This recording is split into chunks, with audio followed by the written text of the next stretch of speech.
Neku is a thinker, a human being. A very, let's say, heartfelt. I like being in my feelings a lot of the time. A curious person, a brother and a friend, a father to some. But yeah, I'm just your average guy. How did you end up leading GDG on campus Babcock? Okay, so it was in 2023.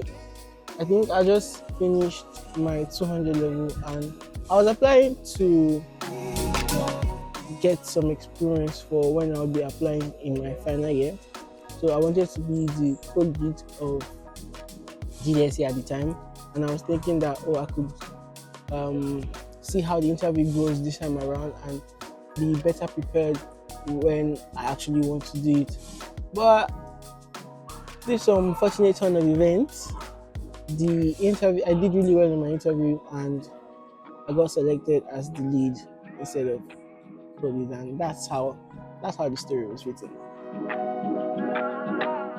When you took over, what did you actually want to build? Not what happened. What was the original vision? Okay, so applying for the lead, I wanted to establish Babcock as a whole, and I needed a means to do it. And this was going to be my means to kind of improve the Babcock name. Yeah. Walk me through this year. What did GDG Babcock actually Okay, so this year has been quite fun. First semester was mostly community meetups. Then we had an all-star, um, all-star Solana event, and we did launch Radar in first semester, end of first semester, but it did not really kick off till the next semester. So we launched Radar in first semester. We started planning orbits at the beginning of the semester. So we did orbits, then we did something called Babcock Votes, which is a campus-wide platform for voting and elections. Then we're currently building the Babcock 100 and Study Smart that would be released maybe if we don't release it this administration, release next one. So we've honestly done a lot and I'm proud of the team, proud of what we achieved. Orbit was a massive undertaking. What did putting that together actually cost you? Not money, you personally, especially with the fact that it was planned under 4 months. What did it cost? What did it cost us actually? Because I know um academics, I think that's the hardest part. So like balancing it with school and everything, I can't count the amount of 7 a.m. classes. I mean, I can count the amount of 7 a.m. classes I went to this semester on one hand, and I would still have fingers left. So we had to, because we were having brainstorming nights. The only time students are allowed to like do things together is usually in the night if you're in the hall. So it's a spill over to mornings, and if you're having if you're working till 5 and you sleep by 5, you can't wake up by 7 for those classes. So so it was we had this, the classes suffered. I hope my grades did not tank as much as they did, but there was less effort being put into the classes, and I know some of my teammates that could have done better on some tests, but because of they were preparing for one or two things, they did not do as well as they could have. So yeah, your academics kind of was a trade-off for that. What's something that went wrong this year that nobody else has knows about? Let us. Went wrong. I wouldn't say it went wrong, but it's more like a challenge. So because we started late for the whole reaching out thing. So when we first got approval, the approval kind of came with Babcock going back and forth. The approval came late January. I remember when I reached out to Saudi, it was like, for an event that's happening in March, you want to start reaching out to sponsors now. Don't you think it's a bit late? And yes, it was a bit late, but we were working with um, internal internal struggles. Let's call it that. So we had to reach out to sponsors late, and they would respond that, oh, the timing and all of that. Some didn't even respond at all because of the timing. All the back and forth just to hear that, oh, the timing for this is not convenient for them, that we should have come earlier. So the rejections and the ghosting is something that didn't go quite well. But I'm happy we were able to pull through in the end. So yeah. That's good. You built a team of people who clearly care. How do you find them and how did you find them? How did I find them? It was random actually. So some of them applied, most of them are already new actually. The only person that's new to me, none of them are new to me. So I'd known these people already, but okay, Habib was kind of new to me. Like I met, he's my classmate, but we're not really close at the time. He just came up to me one time in the hall and was like, "Hey, I want to apply for this." I was like, "Oh, sure," because I did kind of know him through a friend. So it's people that I've known before, but didn't really have a relationship with much. But over time, we built that relationship, and honestly, they're the best thing that ever happened to me. So I'm happy to have met them. You're running a chapter with 1,200 plus members in your final year of university. What did that do to you as a person? What did it do to me as a person? Um, Growth. I mean, obviously growth. So the amount of care that you have to put in, amount of thought that you have to put in, because you're not just doing this for yourself.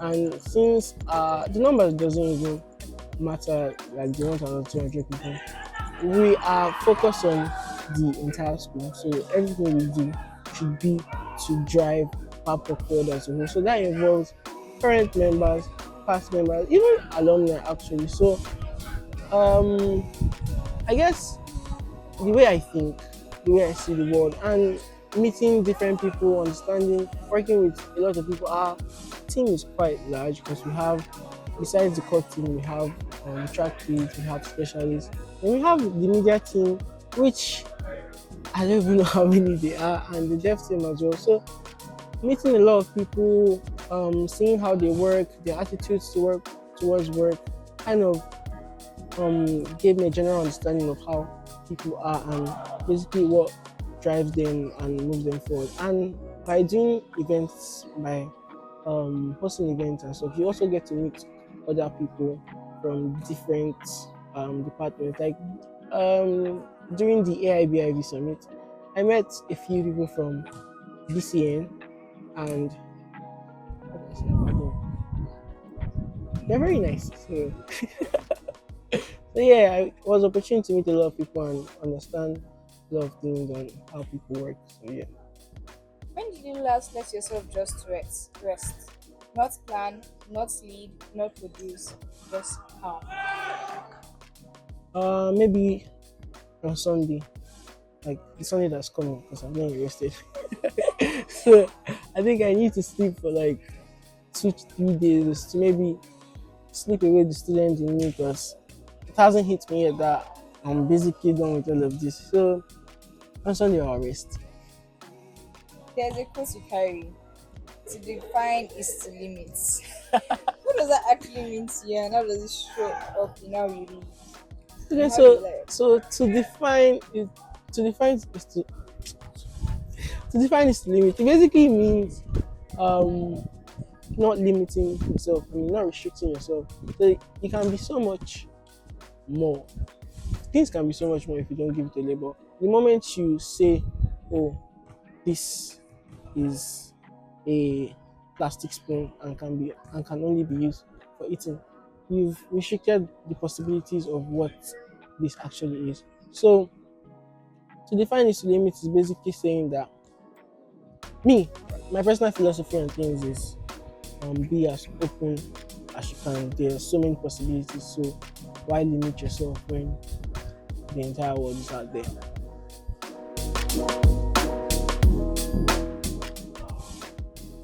What's the version of Neku that existed before all of this, and would you recognize him now? Existed before. I think I've always been like this. From to think of it. At my core, I'm just a curious person in general. I like doing interesting things, doing things that interest me. So would I recognize me? Definitely. I don't think I'll be surprised that this is how I turned out. The version of me that existed before Babcock. I would have probably been doing medicine or nursing or even game development. But life has plans. Well, let's say life has plans. Things shall happen and go with the flow and adapt. So yeah. You're handing GDG over to people you won't be able to control. Mm-hmm. How does that feel to you leading GDG for the past 3 years? 2 years actually. So Two and since a half. how does it feel? I mean, obviously the goal wasn't to lead GDG forever. I mean, the how sound an institution is how it doesn't crumble. If it doesn't crumble without me, then I know that what we've done is what we did was right. Yeah, and we've laid up a foundation. We set up a structure that should not crumble, and hopefully the people coming after can build on that. So there's this saying to if you've done a lot, it's because okay, no, that's I think Newton said if I've done a lot, it's because of the shoulders I stand on or something like that. So the shoulders here are strong, and you should be able to stand on those shoulders and do a lot more. So I think I find comfort in that basically. When someone finds Babcock 100 5 years from now, or 10, what do you want them to understand about why it was made? Okay, so Babcock 100 was made to basically spotlight the people that naturally aren't in positions to be seen. There are a lot of quiet builders, there are a lot of quiet researchers, there are a lot of magnificent people. I've met a lot of magnificent people that you don't know that they are doing great things, and this is a way to um, appreciate them, to let the world know that they're out there, and this can also be a Kickstarter for them. So it's like a appreciation, a motivation for them to like, oh, keep doing what you're doing. We see you, you can do more, and that's basically the entire idea behind it. Now, last question. What is next for Chukwuneku Riley Martins? What's next for me? I'm going home. I'm going home. I haven't figured this whole life thing out, to be honest. It may seem that I have this whole thing up my mind. I mean, I do have an idea of where I want to go, but the thing with life is quite unpredictable. You plan for the best, you also plan for the worst. So right now, I just want to go and sleep, and I'll figure the rest out later.